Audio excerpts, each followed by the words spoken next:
Shalom sahabat Radio Bunga Bakung, apa kabar? Salam dalam nama Tuhan Yesus Kristus dan selamat datang dalam program Renungan Radio Bunga Bakung yang dipersembahkan oleh Gospel Light for Indonesia. Sahabat Radio Bunga Bakung yang kekasih, nama saya Daphne Yo.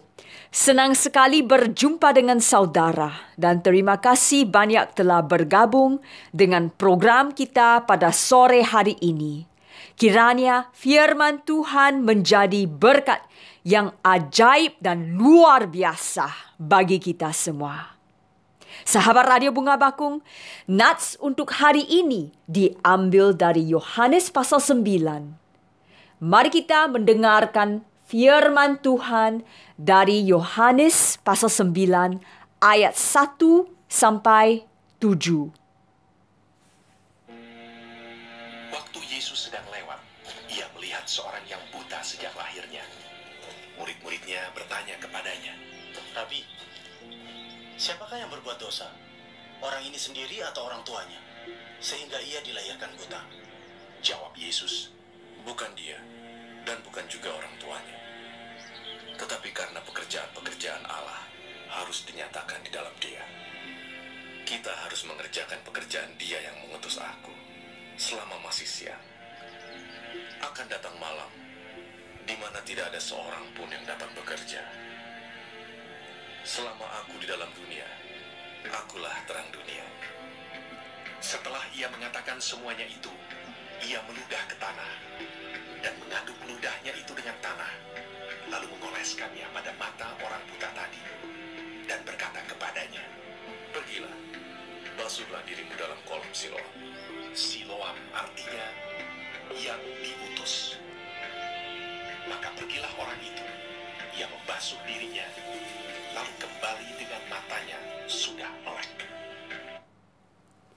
Bapak, Ibu, saudara-saudari yang kekasih, Yohanes pasal 9 dibuka dengan suatu pertemuan antara Yesus dan orang yang buta sejak lahir.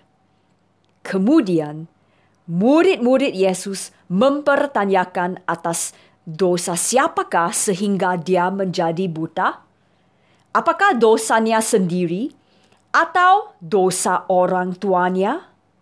Mengapa ia menderita? Penderitaan ini dosa siapa?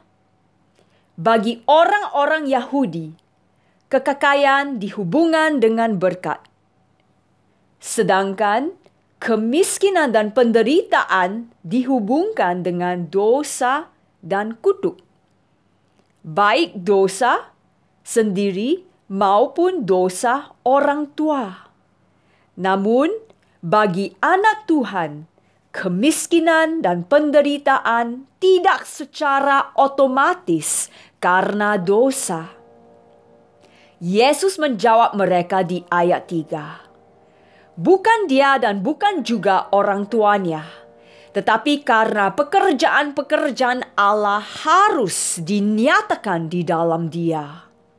Jawaban Yesus mencengangkan. Orang buta ini tidak sedang mengalami hukuman dosa, baik itu dosanya sendiri ataupun dosa orang tuanya. Penderitaan si orang buta bukan akibat dosa siapapun. Tidak semua penyakit terjadi karena hukuman Tuhan. Hal itu diizinkan Tuhan dengan tujuan. Dia memilih melakukan sesuatu, menyembuhkan mata orang buta itu. Peristiwa Yesus mencelikkan matanya menjadi salah satu bukti bahwa Yesus adalah Mesias. Sesungguhnya Allah adalah Allah yang berdaulat, berkuasa penuh dan bekerja senantiasa. Bahkan jauh sebelum kejadian ini, anak yang buta sejak lahir telah dihadirkan Allah ke dunia untuk menggenapi pekerjaannya. Bisa dibayangkan Betapa senangnya si buta mendengar hal itu.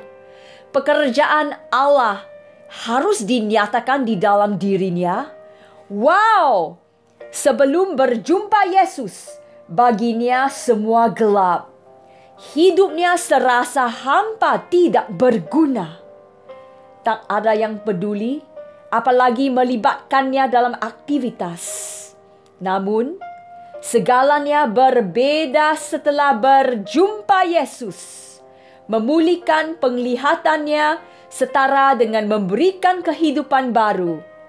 Kehidupannya diubahkan menjadi terang dan berpengharapan.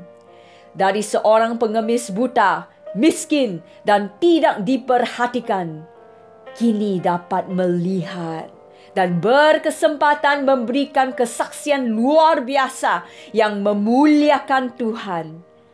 Sang terang dunia bukan saja menyembuhkan, tetapi bahkan mau melibatkannya dalam pekerjaan Allah. Penderitaan yang dialami oleh orang buta itu adalah kesempatan baginya untuk mengalami kuasa dan kebesaran Tuhan. Penderitaan adalah juga cara Tuhan untuk menegur dan mengingatkan kita agar karakter kita makin dilebur dan dimurnikan. Ayub yang sempat pahit hati karena penderitaan akhirnya menyadari dan hatinya pun diubahkan sehingga ia dapat berkata, "Engkau sanggup melakukan segala sesuatu dan tidak ada rencanamu yang gagal." Ayub pasal 42 ayat 2. Roma pasal 8 ayat 28 berkata, "Kita tahu sekarang bahwa Allah turut bekerja dalam segala sesuatu untuk mendatangkan kebaikan bagi mereka yang mengasihi Dia, yaitu bagi mereka yang terpanggil sesuai dengan rencana Allah." Melalui penderitaan, Tuhan hendak memurnikan iman dan ketaatan kita supaya kita bisa menjadi alatnya untuk menyaksikan perbuatannya yang heran dan ajaib. Ayat 4 mengatakan bahwa pekerjaan-pekerjaan Tuhan harus dilakukan selama masih siang. Yang Yesus maksudkan di dalam ayat ini adalah bahwa tidak seorang pun dapat mengerjakan pekerjaan ini tanpa Dia. Dialah yang memberikan cahaya bagi dunia ini, sehingga pekerjaan Tuhan memanggil umat-Nya dapat dikerjakan. Tanpa terang, maka kegelapan menguasai dunia. Yesus adalah terang dunia. Melalui Dialah Allah melakukan pekerjaan memanggil umat-Nya. Dari manakah umat-Nya dipanggil? Dari dunia yang gelap dan yang penuh dengan dosa. Dunia gelap yang tidak mengenal Allah. Demikian juga umat-Nya dahulu adalah orang-orang yang dikuasai kegelapan. Bapak, Ibu, saudara-saudari yang kekasih, kita adalah orang-orang yang buta secara rohani, tidak mengenal Tuhan, tidak melihat Dia di dalam seluruh ciptaannya. Hati kita mengenal dosa dan segala bentuk kecemaran, tetapi tidak mengenal damai sejahtera dan keselamatan Allah. Hati kita buta dan tidak pernah bisa melihat kemuliaan Kristus.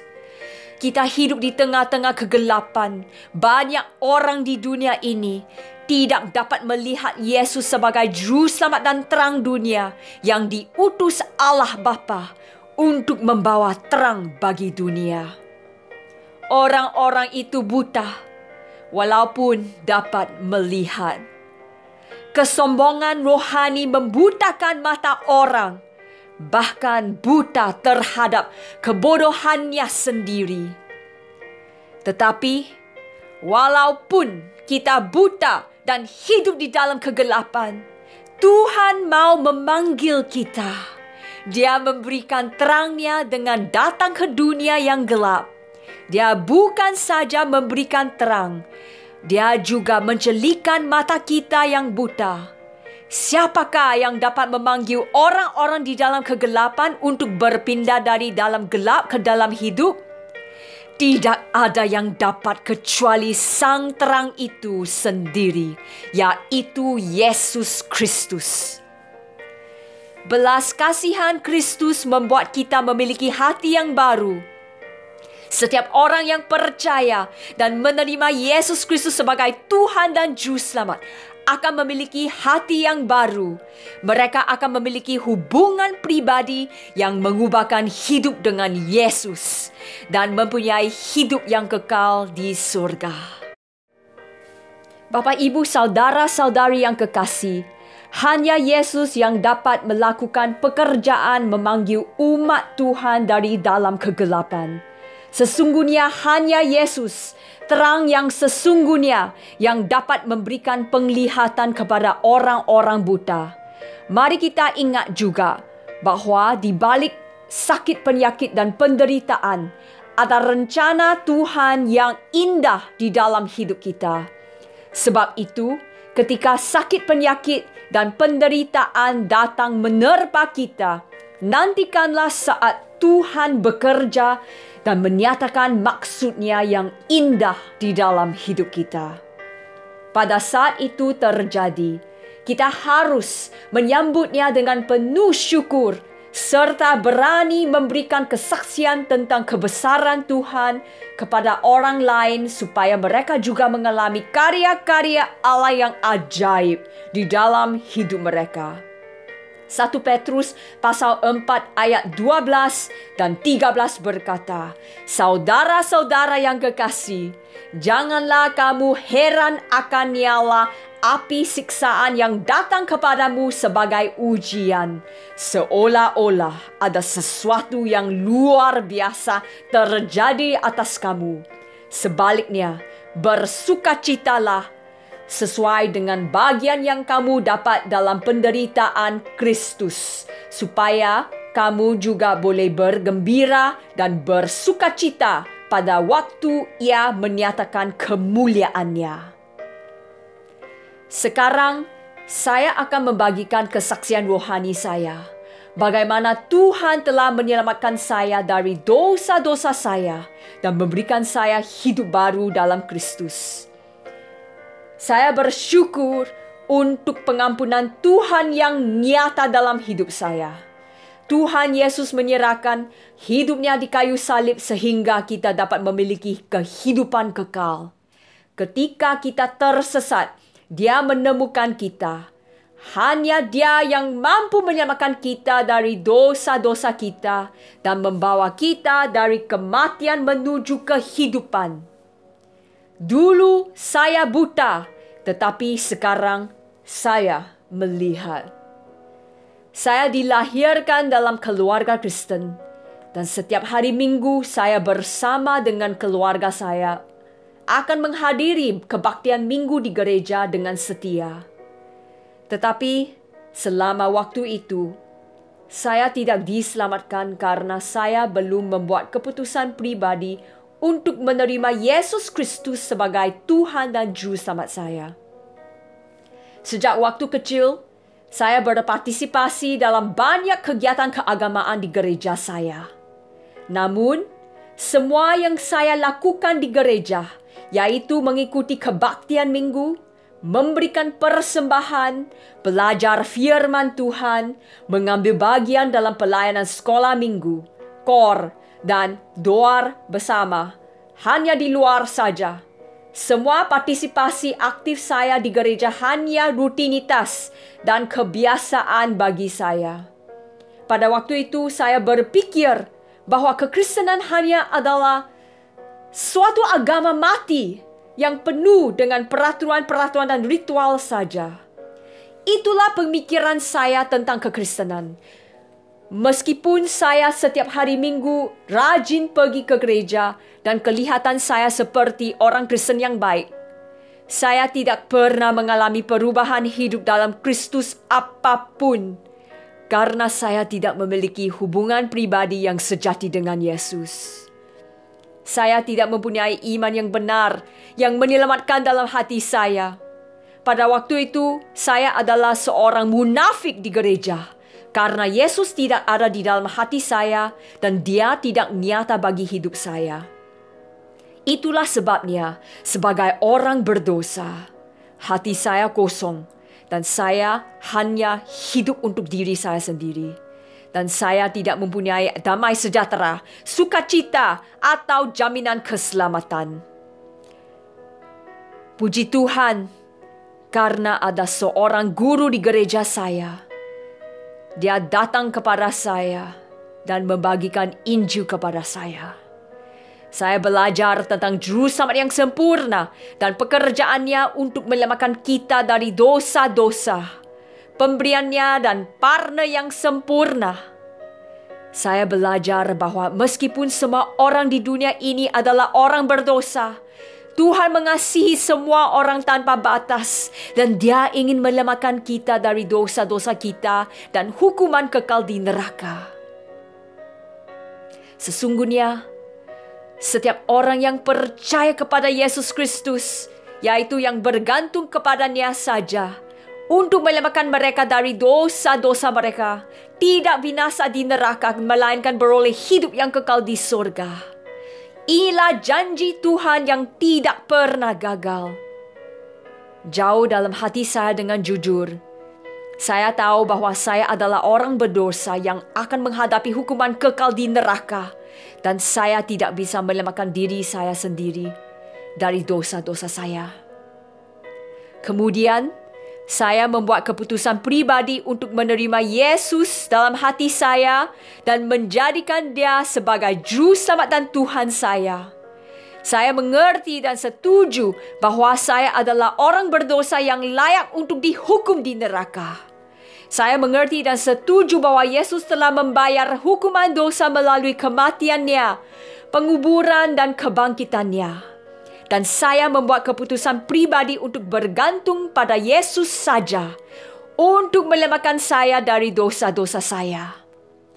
Saya bertobat di hadapan Tuhan dan berdoa kepadanya untuk menyelamatkan saya. Oh Tuhan Yesus, aku mengakui bahwa aku adalah orang berdosa. Aku mengakui bahwa aku layak untuk dihukum di neraka. Aku mengakui bahwa aku tidak mampu menyelamatkan diriku sendiri. Terima kasih telah mati bagiku.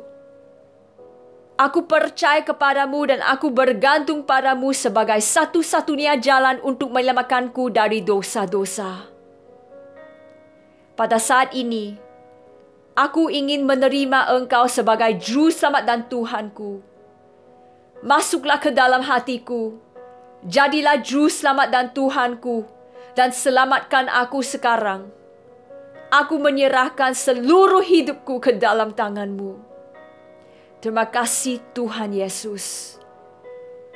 Dalam nama-Mu aku berdoa. Amin. Bapak, Ibu, saudara-saudari yang kekasih, setelah saya menyerahkan hati dan hidup saya kepada Tuhan dan memohon Dia untuk menyelamatkan saya, hati saya dipenuhi dengan damai sejahtera dan sukacita yang belum pernah saya alami sebelumnya.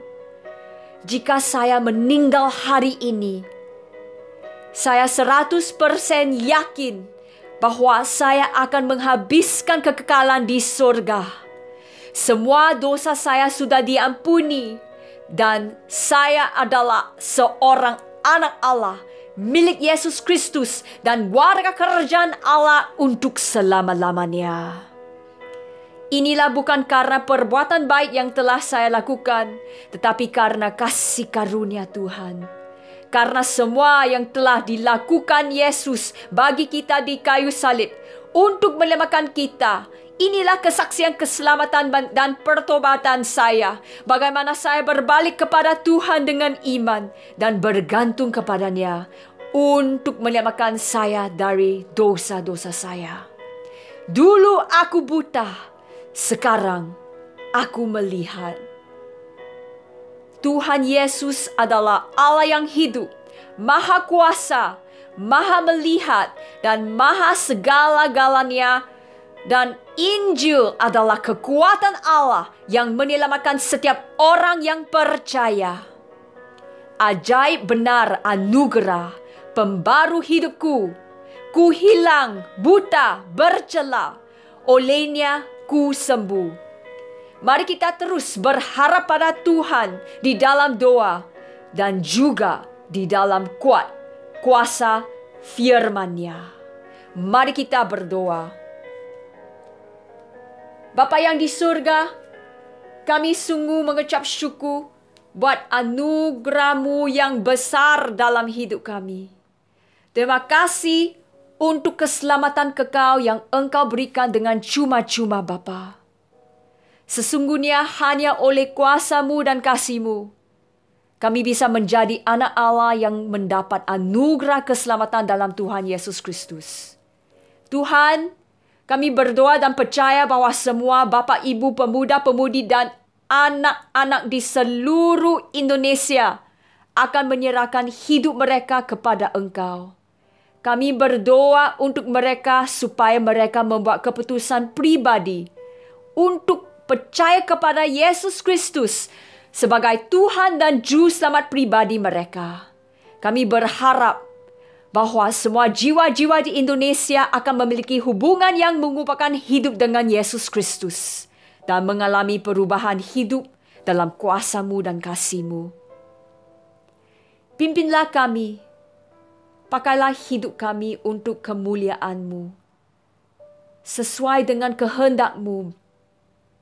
Bapa, pakailah hidup kami untuk menjangkau jiwa-jiwa yang tersesat, buta secara rohani, dan belum mendengar Injil keselamatan, supaya kami bisa membawa mereka kepada Engkau, dan mereka bisa melihat kasih karunia dan kemuliaan-Mu dalam hidup mereka. Terima kasih Bapa. Dalam nama Tuhan Yesus, kami berdoa dan mengucap syukur. Amin. Baiklah sahabat Radio Bunga Bakung, sekali lagi terima kasih banyak telah bergabung dengan program Renungan Radio Bunga Bakung yang dipersembahkan oleh Gospel Light for Indonesia. Program ini akan disiarkan sekali 2 hari Minggu jam 3 sore waktu Indonesia Barat di Radio Bunga Bakung. Kiranya Tuhan memakai kita untuk menerangi bangsa Indonesia dengan Injil dan menyuarakan harapan kepada dunia bagi kemuliaan-Nya. Tetaplah semangat dan bersukacita dalam kasih karunia-Nya. Tuhan memberkati. Shalom.